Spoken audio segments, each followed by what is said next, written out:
Mobile తీసుకురండి. Mobile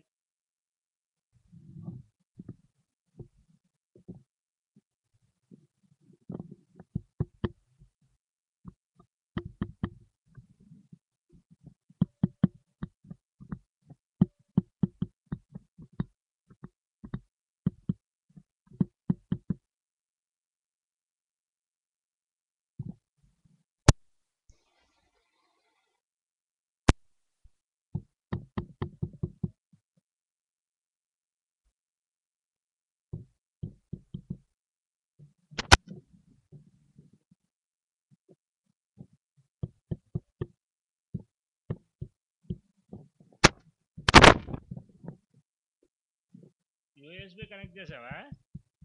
అదొద్దు, తీసేది. ఇది డైరెక్ట్ దీనికి. హరి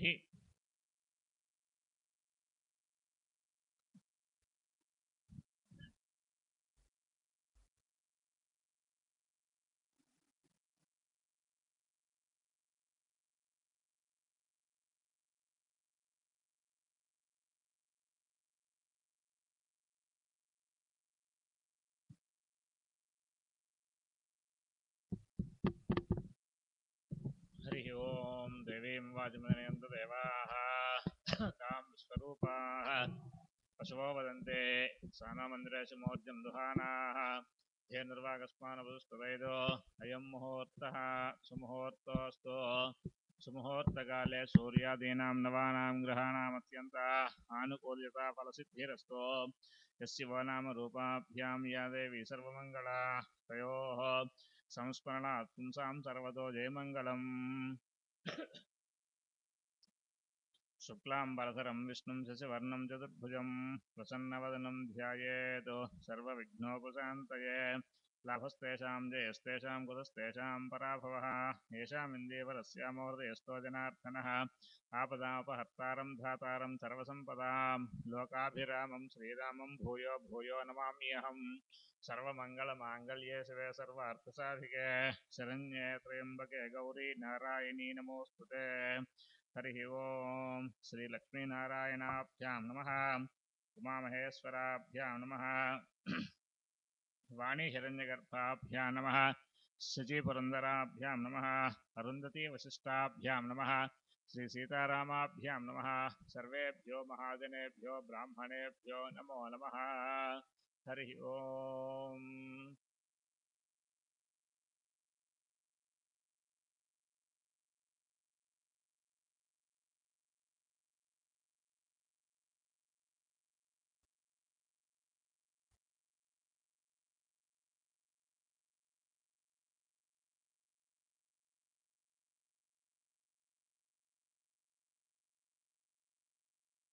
అస్మదో గురుత్రయ దేవతాభ్యో నమః.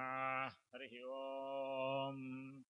గణానాన్త్వా గణపతిం హవామహే కవిం కవీనాహమస్రవస్తమం జ్యేష్ఠరాజం బ్రహ్మణాం బ్రహ్మణస్పద ఆనశృణ్వన్నోతిభిः సేదసాదనం. మహాగణాధిపతయే నమః. ప్రణో దేవీ సరస్వతి వాజేభిర్వాజనీవతే ధీనామవిత్రియవదో శ్రీమహాసరస్వత్యై నమః.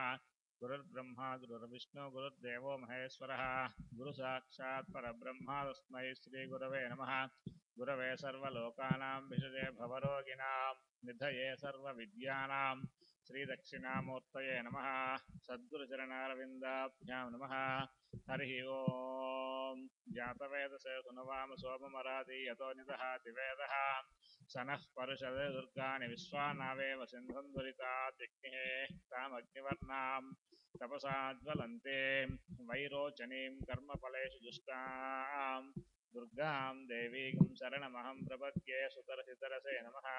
అగ్నే త్వం పారయానవ్యో అస్మాన్ స్వస్తిభిరతి దుర్గాని విశ్వా పోశ్చ వృద్ధి బహుళాన ఉర్వే భవాతోకాయతనయాయ సంయోః విశ్వాని నో దుర్గः జాతవేదస్సింధున్ననావా అదిదురితాదివశే అగ్రే అత్రివన్నో మనసా గృణానోస్మాకం బోధ్య వితాతనూనాం సుతనాజుతగో సహమానముగ్రమగ్నిగుం హువేమ పరమాసదస్తాదో తనః పరుషదే దుర్గాని విశ్వాక్షామద్దేవో అదిదురితాత్యగ్నిః रत्नोषिकमेढ्योद्धरेषु तनात्यहो तानव्यच्चदत्से स्वाञ्चाग्नेतनवं विप्रयस्वास्मभ्यं च सौभगमायजस्वा गोभिर्जुष्टमैजो निषिक्तं तवेन्द्रविष्णोरनुसञ्चरेम नागस्य वृत्तमभि संवसानो वैष्णवीं लोकैहमादयन्तां कात्यायनाय विद्महे कन्याकुमारी धीमहि तन्नो दुर्गिः प्रचोदयात्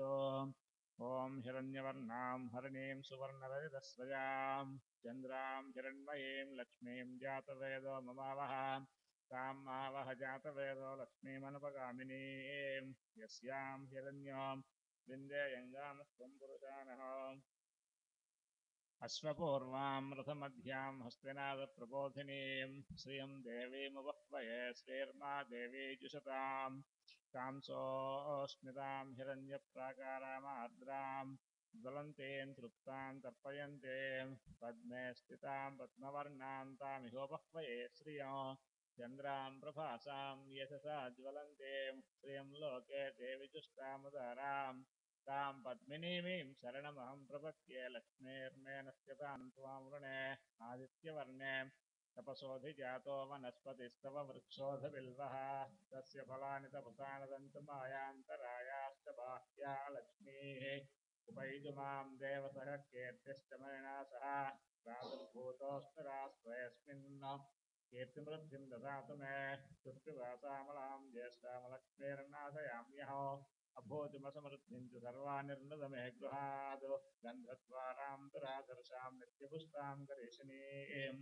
ईश्वरेगुं सर्वभूतानां तामिहोपह्वये श्रियं मनसः काममाकोतिं वाक् सत्यमसीमहे पशूनागुं रूपमन्नस्य मयि श्रीश्रयतां यशः कर्दमेन प्रजा भूता मयि सम्भव कर्दमां प्रियं वासय मे कुले मातरं पद्ममालिनीम् आपसृजन्ति चित्राणि चिक्ले तव समे गृहे निजदेवीं मातरं प्रियं वासय मे कुले आर्द्रां पुष्करिणीं पुष्टिं सुवर्णां हेममालिनीं सूर्यां हिरण्मयीं लक्ष्मीं जातवेदो ममावह आर्द्रां यः करणीं यष्टिं पिङ्गलां पद्ममालिनीं चन्द्रां हिरण्मयीं लक्ष्मीं जातवेदो ममावह तां मावह जातवेदो लक्ष्मीमनुपगामिनीं यस्यां हिरण्यं प्रपूतं गावो दास्योऽस्वान् विन्देयं पुरुषानः महादेव्यै च विद्महे विष्णुपत्न्यै च धीमहि तन्नो लक्ष्मीः प्रचोदयात् हस्ते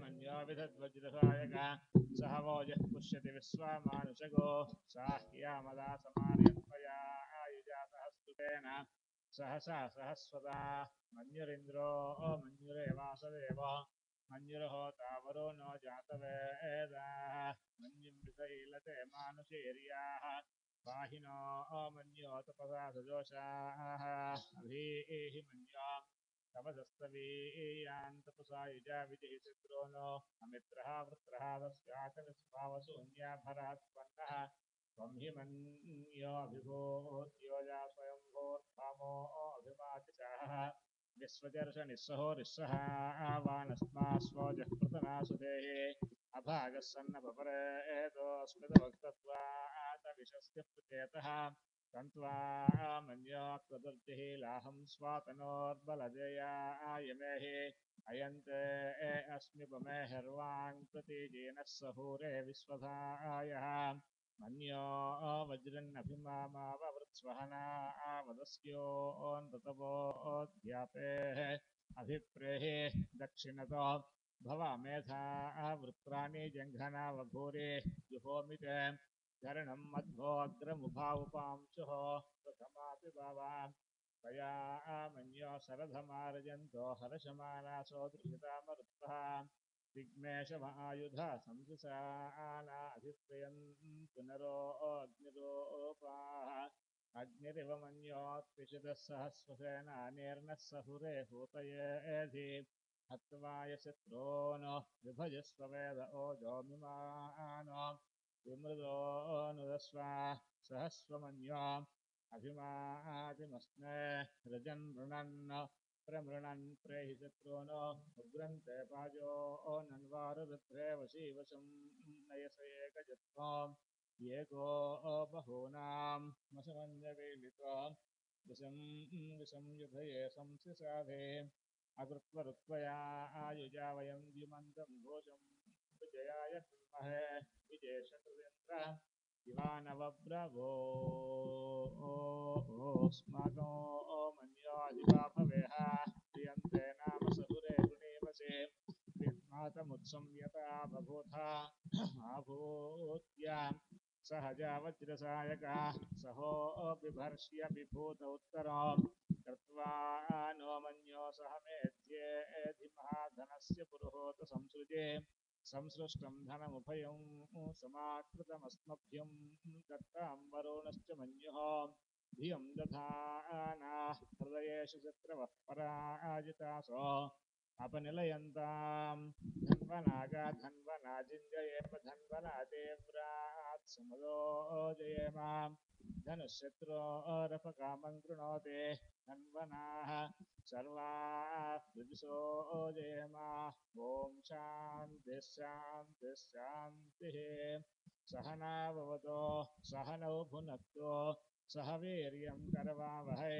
तेजस्विनावधीतमस्तु मा विद्विषावहै ॐ शान्तिः शान्तिः शान्तिः अनेन मया क्रियमाणेन यथाशक्ति मन्त्रपारायणेन एतत्फलं श्री पार्वतीसेवाशक्तिपीठ अधिष्ठाननिलयदेवताः पार्वती माता देवताः सुप्रीता सुप्रसन्ना वरदा भवतु श्री पार्वती सेवाशक्तिपीठनिलय सकलभक्तवर्गाणाम् आयुरारोग्य ऐश्वर्याभिवृद्धिरस्तु एतत्फलं श्री परमेश्वरार्पणमस्तु